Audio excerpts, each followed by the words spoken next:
In the street food challenge, they had 2 dishes that went up. Now we couldn't decide which one was better, the chicken wings or the wrap, so we made both. We're going to start with marinating the chicken. So I've already got them all measured out here in the bowl. I've got some smoked paprika, some Kashmiri chili powder, salt, garlic and zest of a lemon.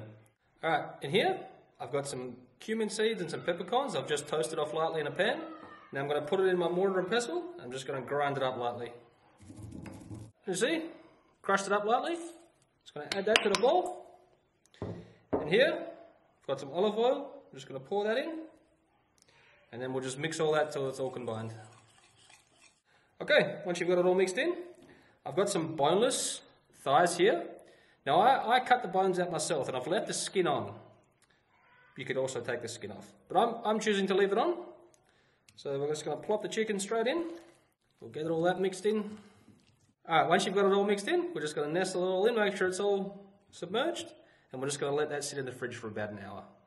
Okay, for the pickled onion, it's quite simple. I've just got some sugar here. And I'm going to put a little bit of flaky salt in there. And we'll just whisk that up till it's all dissolved and combined. This is just some white wine vinegar I'm mixing it into. As you can see, I've just sliced up a red onion here. And I've got all my salt and sugar dissolved in the white wine vinegar. And I'm just going to pour it in there. And then we'll just fill that up so it's covered with water. Then we'll put the lid on. And that'll keep in the fridge for... that'll just get better with age. Okay, for the flatbreads, simple enough. I've just got some all-purpose flour with some baking powder in there. You could also just use self-raising flour and that'll work, but we don't get that over here in Austria, so yeah. Anyway, we're going to add that much salt. And instead of using Greek yogurt, I'm using skyr, because that's what we usually have in the house. So, I'll just mix the salt in super quick.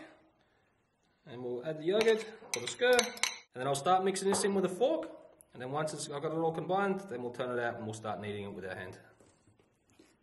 Alright, once your dough looks super shaggy like this, then we'll dump that out onto the table. And then we'll start bringing it together and kneading it with the hands. It looks quite dry at the moment, but just trust me and don't add any other liquid. As we bring it more together, the yogurt will start hydrating the flour more and it will come together into a nice smooth dough. As you can see, my dough's all come together and I haven't added any more flour or anything like that to it. And it's just a little bit sticky to the touch, but it's not sticking to my hands. So I'm just going to keep kneading it until it comes into a nice smooth ball. Alternatively, you could use a stand mixer and just put all the ingredients in and just mix it up with a stand mixer. But today I'm going to be doing it by hand. Alright, once you've got a nice smooth ball of dough, you can wrap it in some plastic film or you can put it in a bowl like this with a saucepan on the top and just let that rest before you roll it out. For the garlic sauce, I've got some lemon juice in there. I'm going to go in with about half a teaspoon of salt. Got 4 garlic cloves just peeled and roughly chopped up. And I've got some egg whites here. We'll pour them in. And then some neutral oil. I'm using peanut oil. So we'll put that all into this jug that the stick blender is going to go into. And we'll give it a blitz. I've got the stick blender in and I've got it all the way to the bottom. Now when I turn it on, I'm going to slowly draw it upwards. And by the time I've got it all the way up to the top, everything should be emulsified and nice and white and foamy. So here we go.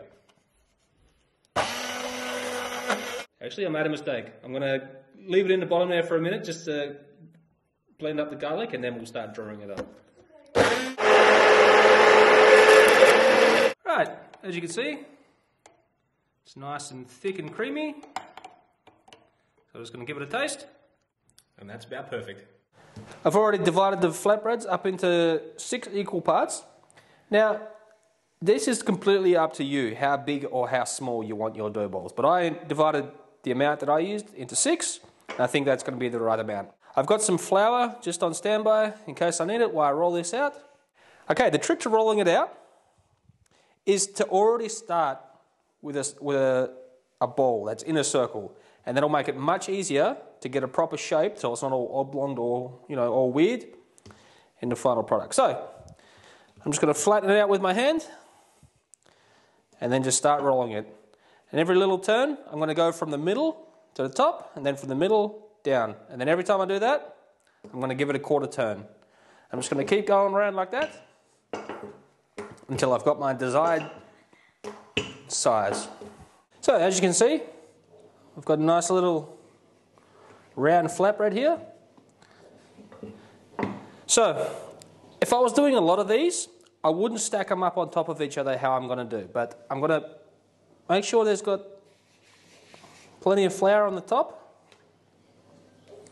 and the bottom. Now I'm just going to put them on a plate and I will stack these up. Just if you do this, make sure you have a lot of flour on top and underneath so they don't stick together. Then we'll go through, get the rest of them out, and then we'll head to the stove and fry them up. Okay, in my pan here, I've just got some clarified butter melted down, and I've knocked off all the excess flour from the outside of the flatbread. Now we're just going to put these in, and we're going to let these cook for about 2 or 3 minutes per side.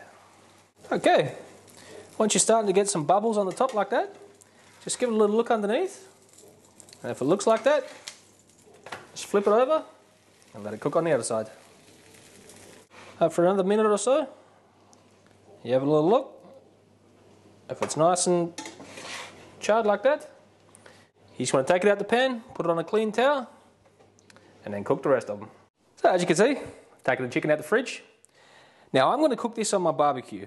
You could cook it in a pan or on a griddle pan on your stove, but I've already preheated my barbecue.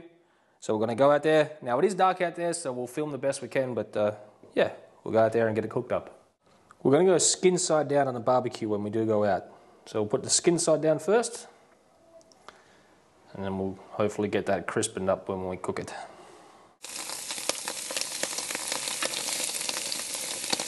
Alright, after a few minutes, give it a little peek, and we'll go ahead and give it a bit of a quarter turn. We want as much browning on that skin as possible. Alright, once you've got good colour and char on one side, go ahead and flip it over. And keep on cooking them. Okay, so to mix up the nice little fresh salad that goes on top of this wrap, I've got some mint and parsley already picked in here. Now also to this, in the recipe, they use gelatin wax. Now, I think that is a native Australian, and I cannot get that in Austria. So, I'm going to substitute in with some rosemary, because I think that's kind of the same flavour. So I'm going to sprinkle that in. And then I've just got some oil and lemon juice here. I'll pour that in. And we'll go in with some salt. Now, I'll just give that a little mix around with the hand. Get that all incorporated, and then we'll carry on with the next step. Okay, now comes time to assemble. As you can see, I rested the chicken, and now I've cut it into strips. Now this garlic sauce, on the show, theirs looked a lot thicker, but this still tastes amazing. So, we'll go down with a couple of spoons of that, and we'll lay this chicken in there, and we'll give it a good sprinkling of the salad. And you roll it up and shove it in your pie hole. I'm not quite sure if they actually left the skin on their chicken when they did it, but mine turned out kind of crispy when I was cutting it. It sounded like pork crackling when I was cutting through it. So, now here comes the most exciting part of the night, when I get to eat it.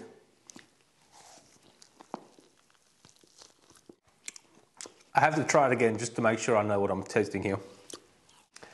The garlic sauce, I would think it'd be super overpowering because it's raw garlic, but it's not. It is absolutely amazing. I'm definitely going to be trying this sauce a couple more times to try and get it like thick, how I saw it on the show. But this whole wrap, as it is, I can fully understand why it won. This is absolutely amazing.